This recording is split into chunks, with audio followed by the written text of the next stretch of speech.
Assalamualaikum warahmatullahi wabarakatuh. Bagaimana kabar kamu semuanya anak-anak? Mudah-mudahan kamu semuanya selalu dalam keadaan sehat walafiat. Lalu bagaimana dengan puasanya? Mudah-mudahan puasa kamu juga tetap lancar sampai akhir Ramadan nanti itu. Anak-anak, em, sebelum memulai materi pembelajaran, Bapak ingin mengingatkan yang pertama, apalagi di bulan yang baik ini, di bulan suci Ramadan, jangan lupa awalilah kegiatan pembelajaran pertama kali dengan sholat duha terlebih dahulu. Lalu yang kedua, jangan juga sampai pernah berhenti dan jangan sampai pernah bosan untuk berdoa. Mudah-mudahan kita nanti di tahun ajaran baru bisa belajar secara tatap muka. Oleh karena itu, sebelum itu tetaplah berdoa dan teruslah berdoa. Lalu yang berikutnya, jangan lupa atau bahkan jangan sampai kamu bosan untuk menghafal, untuk memurojaah surah-surah pendek yang sudah ditentukan. Ya, kenapa demikian? Karena ini adalah modal untuk kamu nanti setelah tahun ajaran baru. Nanti kamu kita sudah mulai masuk ke dalam program tahfiz untuk sekolah kita, makanya kamu sudah punya hafalan. Ya, baik, tetap harus bersemangat. Untuk itu, sebelum kita memulai pembelajaran, materi pembelajaran kita ini, mari sama-sama kita membaca doa sebelum belajar. Masih ingatkan doanya? Seperti biasa, kita doa pendeknya saja. Ya, mari kita mulai berdoa. A'udzu billahi minasyaitonir rajim. Bismillahirrahmanirrahim. Rabbi zidni ilma warzuqni fahma. Amin ya rabbal alamin. Baiklah anak-anak, mari kita melanjutkan materi pembelajaran kita. Masih tetap di buku tema 3G, perkembangan teknologi, subtema 4, perkembangan teknologi transportasi, pembelajaran yang keempat dan yang kelima. Anak-anak, mari sama-sama kita buka buku tema 3G, pembelajaran 4, yaitu di halaman 150. Transportasi udara. Pesawat terbang merupakan alat transportasi udara. Pemanfaatannya paling diminati oleh orang-orang yang ingin melakukan perjalanan jauh dengan waktu yang singkat. Dalam dunia penerbangan, alat transportasi udara dibedakan menjadi pesawat bersayap tetap dan pesawat bersayap putar. Pesawat bersayap tetap dirintis pertama kali pada tahun 1903 oleh dua bersaudara. Kesuksesan yang dicapai Orville dan Wilbur Wright adalah mereka berhasil menerbangkan pesawat bermesin. Pesawat tersebut dapat mengudara setinggi 36 meter selama 12 detik. Pesawat terbang dapat mengudara karena mendapat daya dorong mesin hingga mencapai kecepatan tertentu. Pada kecepatan tersebut, udara di sekitar pesawat dapat memberi gaya angkat terhadap sayap pesawat. Akhirnya, pesawat terbang pun dapat mengudara. Nah, itu sebelum kita lanjutkan, berarti alat transportasi udara itu terbagi menjadi dua macam. Yang pertama, itu ada pesawat yang memiliki sayap tetap atau sering kita sebut pesawat terbang yang biasanya dipakai oleh orang-orang untuk umroh, untuk haji, untuk jalan-jalan dan lain sebagainya. Itu namanya pesawat yang memiliki sayap tetap, dan itu awalnya adalah dikembangkan atau dirintis pertama kali oleh ada namanya Wright bersaudara. Pertama pada tahun 1903 ya. Pertama itu sukses dicapai oleh Orville dan Wilbur Wright. Mereka itu sukses pertama-tama terbangnya belum terlalu tinggi, tetapi dapat bertahan terbangnya itu 36 meter selama 12 detik. Tapi lama-kelamaan seperti yang kita lihat sekarang ini, pesawat sudah dapat terbang selama ada yang sampai sehari semalam barangkali karena perjalanannya lumayan jauh, dan ada juga yang hanya sekedar misalkan 45 menit saja, ada juga yang 60 menit atau 1 jam atau sebagainya. Lalu kemudian yang selanjutnya ada juga namanya pesawat yang bersayap putar. Kita lanjutkan. Adapun pesawat bersayap putar kita kenal yaitu dengan namanya adalah helikopter. Penemuan helikopter ini dipelopori oleh Igor Sikorsky pada tahun 1910. Sayap yang dinamis ini ditenagai oleh sebuah motor sehingga sebuah rotor ya, sehingga dapat memberi gaya angkat kepada helikopter. Dan dibandingkan pesawat bersayap tetap, helikopter mampu terbang vertikal sehingga tidak membutuhkan landasan pacu yang panjang. Di samping itu, helikopter dapat terbang diam ataupun bergerak mundur. Nah, itulah ya anak-anak perbedaan antara pesawat yang memiliki sayap tetap dibandingkan dengan pesawat yang memiliki sayap putar atau helikopter. Perbedaannya helikopter itu dia bisa terbang secara vertikal atau misalkan dari landasan langsung naik ke atas dia bisa, dan dia juga bisa berjalan mundur, dia juga bisa diam di tempat sambil memutarkan baling-balingnya itu, dia masih tetap diam di tempat. Dan juga helikopter tidak membutuhkan yang namanya sebuah landasan. Misalnya ketika dia pengen mendarat, dia tidak membutuhkan landasan seperti pesawat yang bersayap tetap. Artinya dia itu tidak terlalu membutuhkan landasan pacu yang panjang. Artinya ketika dia pengen berhenti, ketika ada sebuah landasan yang sudah ditentukan, dia langsung turun begitu saja. Berbeda dengan pesawat terbang. Pesawat terbang pasti membutuhkan landasan yang memiliki pacu yang panjang. Itu ya anak-anak ya, ini adalah sebuah sejarah transportasi udara. Baik anak-anak, kita lanjutkan kembali yaitu di halaman 153 yang berkenaan dengan bermain bersama. Bermain permainan di kolam renang memang sangat mengasyikkan. Bermain bersama tanpa membedakan perbedaan suku bangsa, agama, miskin atau kaya, itulah makna kebersamaan. Bersama-sama tanpa mempermasalahkan perbedaan.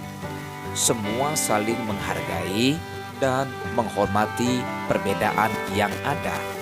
Saling menghargai berarti mau menerima keinginan yang berbeda dan tidak memaksakan kehendak kepada orang lain. Dengan sesama teman, kita bersikap saling mengerti. Bila ada perbedaan pandangan selalu didiskusikan, namanya di dalam kesepakatan bersama. Bila kita maka persatuan dan kesatuan induk akan selalu terjaga. Hal ini sesuai dengan pengalaman sila ketiga Pancasila. Yang lalu kita sudah pernah sila ketiga. Ya, kita pernah menyebutkan tentang sila ketiga. Di dalam hal ini itu menunjukkan bahwa orang yang menjaga persatuan dan kesatuan tanpa melihat dan membedakan antar agama, suku, bangsa, bahasa, dan lainnya. Yang ada adalah saling menghormati satu sama lain, menjunjung tinggi nilai-nilai persatuan dengan sama-sama saling menghormati. Jika menemukan perbedaan, bukan berarti dia harus ribut ataupun berdebat, melainkan mendiskusikan untuk mencari solusi supaya tidak terjadi pertengkaran.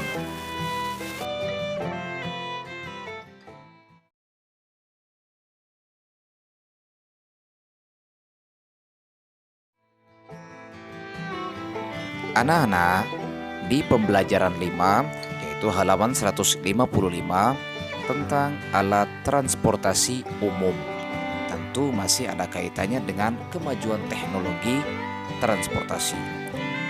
Hampir setiap hari kita melakukan perjalanan menggunakan alat transportasi, baik perjalanan dekat maupun perjalanan yang jauh. Alat transportasi memudahkan kita menuju tempat tujuan. Untuk perjalanan dengan jarak dekat, kita menggunakan alat transportasi darat seperti mobil, sepeda motor, dan lain sebagainya. Sementara untuk perjalanan jarak jauh digunakan yaitu ada kereta, kereta api, kapal laut, dan juga pesawat terbang. Sebagian besar alat transportasi darat merupakan kendaraan pribadi. Kendaraan pribadi digunakan karena lebih praktis, aman, dan juga nyaman, tanpa harus menunggu atau berdesak-desakan. Orang-orang lebih menyukai bepergian dengan kendaraan pribadi. Adapun sebagian lainnya merupakan kendaraan umum. Kendaraan umum seperti bus kota, minibus angkutan kota, dan kereta api menjadi pilihan untuk bepergian.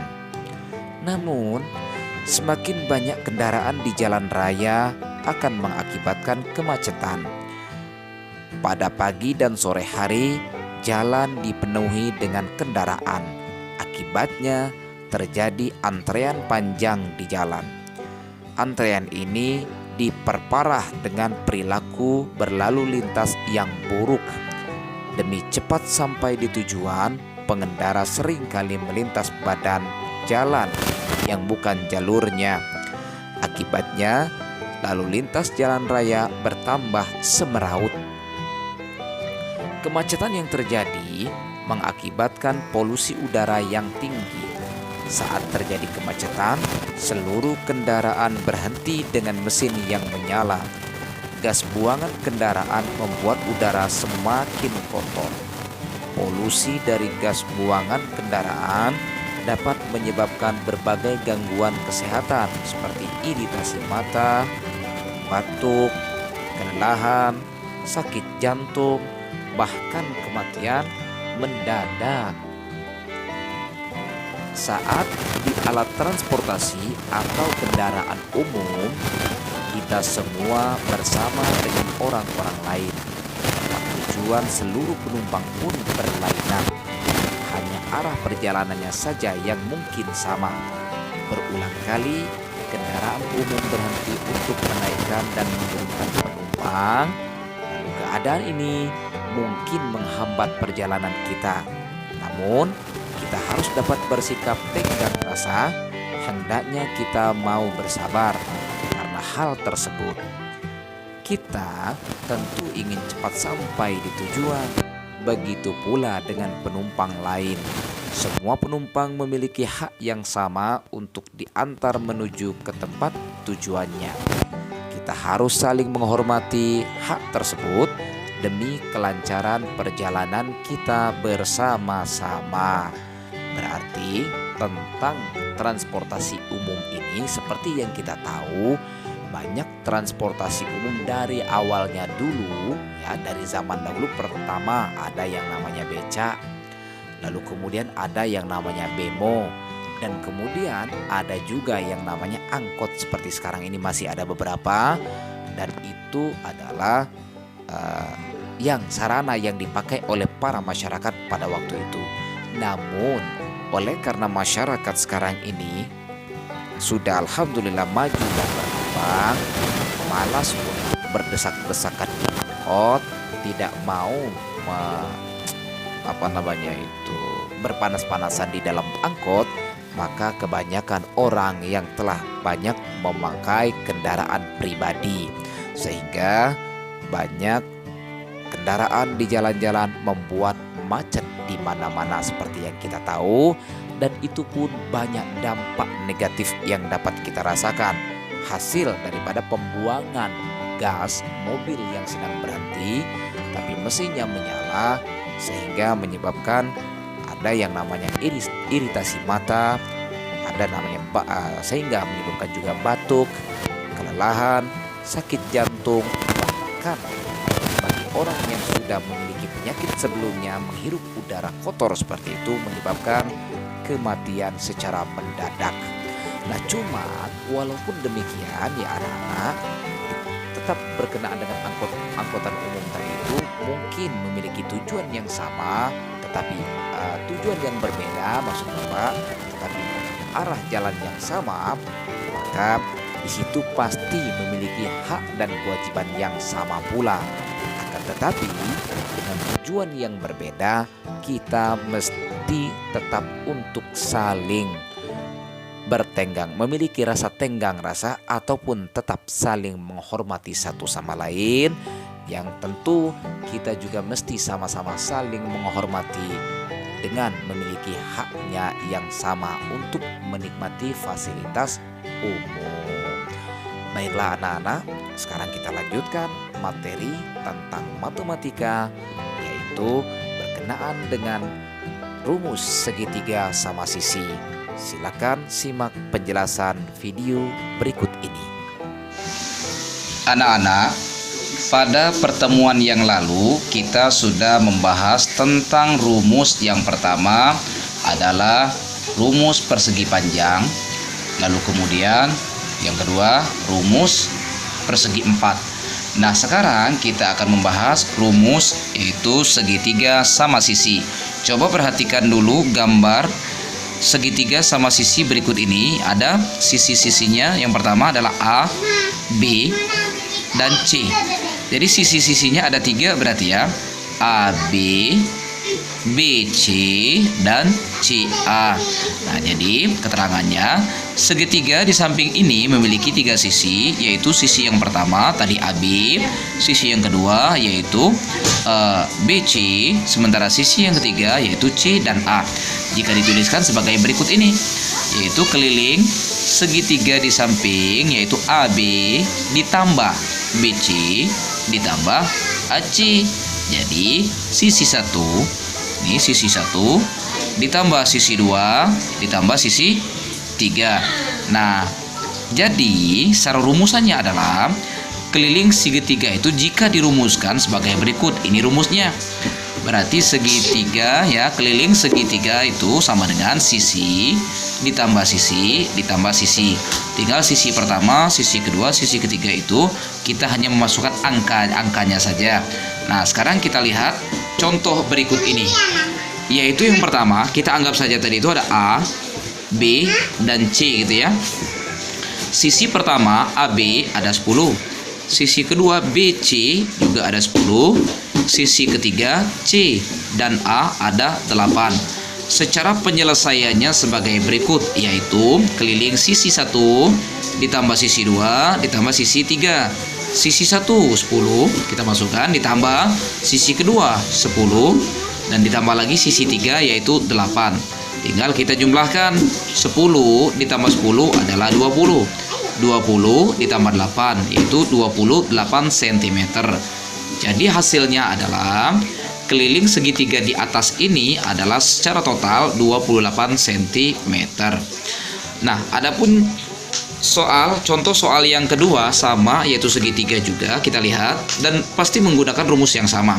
Kita anggap satu A ini ya, sisi A, sisi A B, di sini B, kemudian sisi B C, lalu sisi C A. Nah, sisi pertama AB ada 7 cm, BC ada 12 cm, lalu CA ada 18 cm. Tinggal kita masukkan seperti tadi. Cara penyelesaiannya adalah sisi 1, sisi 2, sisi 3. Sisi 1 adalah 7 cm, kita masukkan. Sisi 2, ini sisi 2, 12 cm kita masukkan. Lalu sisi yang ketiga, ini yang CA, yaitu 18 cm.